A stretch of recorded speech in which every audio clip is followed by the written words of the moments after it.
Hi, എല്ലാവർക്കും നമ്മുടെ ചാനലിലോട്ട് വീണ്ടും സ്വാഗതം. അപ്പോൾ ഇന്ന് ഞാൻ വന്നിട്ടുള്ളത് ഒരു അടിപൊളി ഡെസേർട്ടിൻ്റെ റെസിപ്പി ആയിട്ടാണ്. നമ്മളിത് മാങ്ങയും പാലും കൂടെ വെച്ചിട്ട് ചെയ്യുന്നതാണ് കേട്ടോ. അപ്പോൾ ഇത് ശരിക്കും ഒരു നോർത്ത് ഇന്ത്യൻ സ്പെഷ്യലായിട്ടുള്ളൊരു ഡെസേർട്ടാണ്. മാംഗോ റബ്ഡി എന്ന് പറയും. നമ്മുടെ നാട്ടിലോട്ടൊന്നും അത്രയ്ക്ക് ഫേമസ് അല്ലെങ്കിലും നല്ല ടേസ്റ്റി ആയിട്ടുള്ളൊരു റെസിപ്പിയാണ് കേട്ടോ. അപ്പോൾ ഇത് ശരിക്കും ഒരു കുൽഫിയുടെ ആ ഒരു ടേസ്റ്റൊക്കെയാണ്. അപ്പോൾ എളുപ്പത്തിൽ തന്നെ നമുക്കിത് തയ്യാറാക്കി എടുക്കുകയും ചെയ്യാം കേട്ടോ. അപ്പോൾ എങ്ങനെ തയ്യാറാക്കുന്നത് നോക്കാം.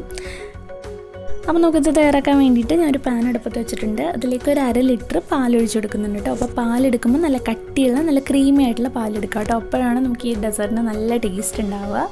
എന്നിട്ടിത് ഒരു മീഡിയം ഫ്ലെയിമിൽ വെച്ചിട്ട് നന്നായിട്ട് തിളപ്പിച്ച് ഒന്ന് വറ്റിച്ചെടുക്കണം. അപ്പോൾ ഇതാണ് ഈ ഒരു ഡെസേർട്ടിൻ്റെ ഒരു സ്പെഷ്യലായിട്ടുള്ള സംഭവം എന്ന് പറഞ്ഞാൽ ഈ പാല് നമ്മൾ വറ്റിച്ചെടുക്കുന്നതാണ് കേട്ടോ ഇതിൻ്റെ ടേസ്റ്റ്. അപ്പോൾ അത് ആ ഒരു മീഡിയം ഫ്ലെയിമിൽ വെച്ചിട്ട് നമ്മളിതുപോലെ ഒന്ന് ഇളക്കി കൊടുക്കുന്നുണ്ട്. അപ്പോൾ ഇതുപോലെ പരന്ന പാത്രം എടുക്കുകയാണെങ്കിൽ പെട്ടെന്ന് തന്നെ തയ്യാറാക്കി കിട്ടും കേട്ടോ. ഒരുപാട് സമയം നമ്മളിതുപോലെ ഇളക്കി കൊടുക്കേണ്ടി വരില്ല, പെട്ടെന്ന് തന്നെ പാല് വറ്റി കിട്ടും. അപ്പോൾ ഇതുപോലെ പാനിൽ ചെയ്യാനായിട്ട് ശ്രദ്ധിക്കുക കേട്ടോ. അപ്പോൾ ഒരു 15 മിനിറ്റാണ് കേട്ടോ നമ്മൾ മൊത്തം എടുക്കുക ഈ ഒരു പാല് വറ്റി വരാൻ വേണ്ടിയിട്ട്. അപ്പോൾ അതാ ഞാൻ നന്നായിട്ട് ഇളക്കി കൊടുക്കുന്നുണ്ട്. ഇപ്പോൾ ചെറുതായിട്ടൊന്ന് വറ്റി വന്നിട്ടുണ്ട് കേട്ടോ. അപ്പോൾ ആ ഒരു സമയമാകുമ്പോൾ നമുക്കിതിനകത്തേക്ക് മധുരത്തിന് ആവശ്യത്തിനുള്ള പഞ്ചസാര ചേർത്ത് കൊടുക്കാം. അപ്പോൾ പഞ്ചസാര ഒരു 3 സ്പൂണൊക്കെ അടുത്ത് ചേർത്താൽ മതി കേട്ടോ. കാരണം അല്ലെങ്കിൽ നമ്മൾ മാങ്ങ കൂടെ ചേർത്ത് കഴിയുമ്പോൾ ഒരുപാട് മധുരമായി പോവും. അതുകൊണ്ട് നോക്കിയിട്ട് ചേർത്താൽ മതി. അപ്പോൾ പഞ്ചസാര കൂടെ ചേർത്ത് കഴിയുമ്പോൾ പെട്ടെന്ന് നമ്മുടെ പാല് നന്നായിട്ട് കുറുകി വരാനായിട്ട് തുടങ്ങും കേട്ടോ. നമ്മൾ ശരിക്കും മിൽക്ക് മെയ്ഡൊക്കെ ചെയ്യില്ലേ, ആ ഒരു രീതിയിൽ നല്ല ടേസ്റ്റുമാണ്. ഇനി ഈ ഒരു സമയമാകുമ്പോൾ നമുക്കിതിലേക്ക് ഒരു 1/2 ടീസ്പൂൺ ഏലക്കായ പൊടിച്ചതും അതുപോലെ തന്നെ കുറച്ച് നട്ട്സ് ഇതുപോലെ ചെറുതായിട്ട് അരിഞ്ഞിട്ടുള്ളതും ചേർത്ത് കൊടുക്കുന്നുണ്ട്. അപ്പോൾ ഇതൊക്കെയാണ് ഇതിൻ്റെ ഒരു ടേസ്റ്റ് കേട്ടോ.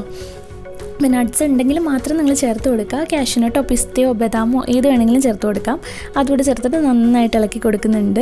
അപ്പോൾ അത്യാവശ്യം നമ്മുടെ പാലൊക്കെ വറ്റി ആ ഒരു ചെറുതായിട്ടൊരു മഞ്ഞ കളറൊക്കെ വന്നിട്ടുണ്ട്. അതുപോലെ നന്നായിട്ട് വറ്റി റെഡി ആയിട്ടുണ്ട്.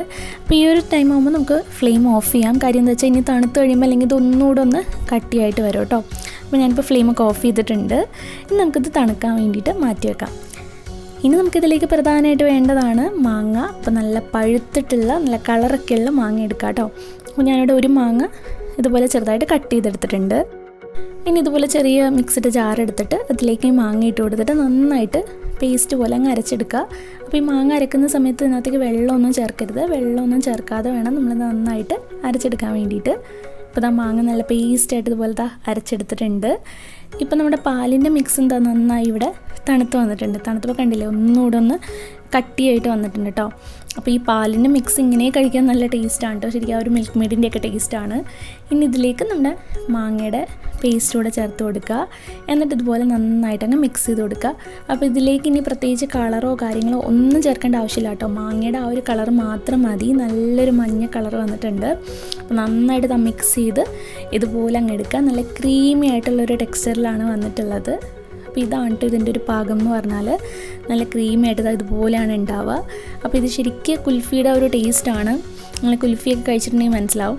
അപ്പോൾ ഇത് നമുക്ക് 2 രീതിയിൽ കഴിക്കാം കേട്ടോ. ഒന്നെങ്കിൽ നിങ്ങൾക്കിത് ഫ്രീസറിൽ വെച്ചിട്ട് നന്നായിട്ട് തണുപ്പിച്ചിട്ട് ഐസ്ക്രീമൊക്കെ കഴിക്കുന്ന പോലെ കഴിക്കാം. അല്ലെങ്കിൽ നമുക്ക് ഗ്ലാസ്സിൽ സെർവ് ചെയ്യാം കേട്ടോ. അപ്പോൾ ഞാനിതൊരു ബൗളിലേക്ക് മാറ്റിയിട്ട് നന്നായിട്ട് തണുപ്പിച്ചിട്ട് എടുക്കുന്നുണ്ട്. ഞാനിപ്പോൾ ഫ്രീസറിലല്ല കേട്ടോ വെച്ചത്, അല്ലാതെ ഫ്രിഡ്ജിൽ വെച്ച് തണുപ്പിച്ചെടുത്തിട്ട് ഇതുപോലെ ഗ്ലാസ്സിലാണ് സെർവ് ചെയ്യുന്നത്. അപ്പോൾ ഇങ്ങനെ കഴിക്കാനും നല്ല ടേസ്റ്റാണ് കേട്ടോ. അപ്പോൾ തണുപ്പിച്ചിട്ട് കഴിക്കുക എന്തായാലും. എന്നിട്ട് ഇതുപോലെ നമ്മൾ ഗ്ലാസ്സിൽ സെർവ് ചെയ്തിട്ട് മുകളിലായിട്ട് കുറച്ച് കട്ട് ചെയ്ത് മാങ്ങിയിട്ട് കൊടുക്കുക. അതുപോലെ കുറച്ചുകൂടെ നട്ട്സ് ഒന്ന് ഇട്ട് കൊടുക്കുന്നുണ്ട് മുകളിലായിട്ട്. ഇത്രേ ഉള്ളൂ. അപ്പോൾ നല്ല അടിപൊളി ഒരു ഡെസേർട്ടാണ്. നിങ്ങൾ ട്രൈ ചെയ്തിട്ടില്ലെങ്കിൽ ഉറപ്പായിട്ടും ഒരു തവണയെങ്കിലും ട്രൈ ചെയ്ത് നോക്കുക. മാങ്ങയും പാലും കൂടെ വെച്ചിട്ട് വളരെ എളുപ്പമല്ലേ ട്രൈ ചെയ്ത് നോക്കാനായിട്ട്. അപ്പോൾ എന്തായാലും ട്രൈ ചെയ്തിട്ട് ഫീഡ്ബാക്ക്സ് അറിയിക്കാനായിട്ട് മറക്കരുത്. ഒരു പ്രത്യേക ടേസ്റ്റാണ് കേട്ടോ. ആ ഒരു പാല് വറ്റിച്ചെടുത്തതിൻ്റെ ആ ഒരു ടേസ്റ്റ് നല്ല ടേസ്റ്റാണ്. എല്ലാവർക്കും ഒരുപാട് ഇഷ്ടമാവും. അപ്പോൾ ട്രൈ ചെയ്തിട്ട് ഫീഡ്ബാക്ക്സ് അറിയിക്കുക. നെക്സ്റ്റ് വീഡിയോയിൽ കാണാം. Thank you.